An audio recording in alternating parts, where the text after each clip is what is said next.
Hello YouTubers, Daniel here for the Smoky Mountain Gun Show, and on this video just going to be talking about a couple different things. This is a multi-package deal video for you guys. So first off, Springfield, I don't even know why I said Kel-Tec, but anyway, Springfield XD-9 Sub-Compact, safety check. I went ahead and took one out of the chamber before I started, but this is my carry weapon, so I do have rounds in it, but there's none in the chamber. I purchased this Pearce magazine extension for my pinky for when I take this thing to the range to get a full grip on it, and it feels okay. It actually feels a little bit awkward, if you ask me. Feels a tad bit awkward. Because right here, as you can see where it rides in my hand, I don't know if you guys can see that or not, there's a little bit of meat missing on the pistol right here where I want it to hit my palm, and it's not on a full grip of a weapon. You know, I want it to ride right down here, just like my Glock, but it's not doing that. It feels like there's a gap right here. Feels a little bit awkward. But if I adjust it and get a nice firm purchase on it, it feels actually pretty good. But just picking it up with one hand without tightening it, adjusting it with my other hand, actually pulling the gun in snug and letting me get a grip on it, if I just one hand pick it up, it feels like I'm struggling to get a nice good high purchase on the weapon. Okay, and these things, the bore axis on them is kind of high anyway, and the way this thing rides and how the size of my hands, it feels a little bit awkward anyway. I love this gun, but that's just the one thing about this gun is the grip I have to try to find on it, you know. But without that, you know, one hand picking it up, it feels actually pretty good. But I don't know what the difference is in this thing. You know, if I go to one hand pick it up, and I have to either brace it against something to get my grip, I can't just pick it up, get my grip. Well, right there I did, but I guess I just got to practice. I'm not used to it. But it feels just a tad bit awkward where there's some space missing right in here. I feel like I want it to curve down and match right here and have this brought out with the contour of the back strap here.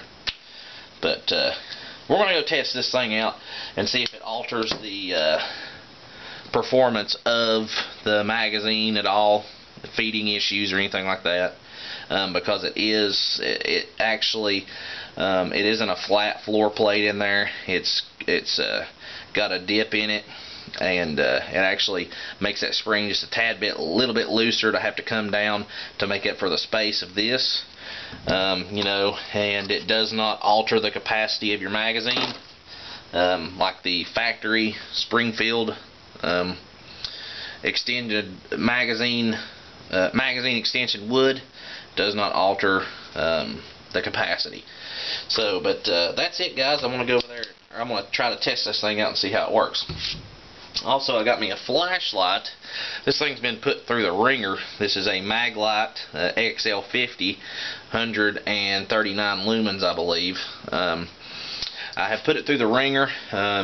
It was like a gunmetal gray. Now it's kind of silvery looking because the other night when I was bluing my 1911, had my gloves on, and I was having to. It was dark outside. You know, I have a light out on in my driveway, but just to make sure everything was running correctly, I had this flashlight out, and with my gloves, had a little bit of that solvent, bluing salt on it, and it actually ate some of the finish off on it. So I took a little bit of sandpaper, tried to fix it, but you know, just still looks like it's ate up a little bit, but that's okay. Really, I just got this thing for just function. I don't really care about the way it looks, but it is an awesome little flashlight. It's 139 lumens, like I said. You got your high setting, one click, double click, you got low setting, triple click, you got the emergency strobe. It's a pretty good little size. It's not small, but it's decent size, and it's a nice streamline, cylindrical, simple flashlight. I needed a good bright flashlight for my nightstand anyway, so I went with this little Mag-Lite right here. It's aluminum housing, just one, you know, standard, just pommel button here, LED. You can adjust your lamp like so, if you wanted to, but I always keep it on the acute setting. So there's the my little flashlight. I also want to talk to you guys about, I've seen a lot of questions on the internet, YouTube, forums, about the lubricant that Glock uses factory, their lubricant, that copper looking stuff is what people say. All that stuff is, guys, is this right here. This is Loctite copper base anti-seize lubricant. And as you can see, that's all it is, guys. You can probably get this stuff at any hardware store. And this will last you, honestly, 2 lifetimes. The amount that you have to use to lubricate your weapon is ridiculous. So a little jar of this right here will last you 2-3 lifetimes. You will never have to buy any more. If you want that same factory stuff that they put on Glocks, this stuff works well with an AK or anything like that that you know, really oil will just run out of. This stuff right here, I have been using this quite a bit instead of lubricating it with like ballast oil and stuff. I'll use a little dab of this on my rails and stuff like that, and I'll lube my springs and stuff like that on my AK with a little bit of gun oil. But for as far as on my rails and stuff like this stuff lasts a long time, so I just put that on there, and that's what that stuff is, guys. Just copper based, and it don't necessarily have to be Loctite. I'm not sure if they do use the Loctite brand, but it is just copper based anti-seize lubricant. So there is what that stuff is. So, but anyway, guys, I'm gonna go ahead and start rambling here.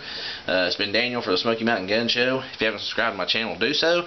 Carry on the Second Amendment rights bestowed upon us all. As always, you guys have a very nice day.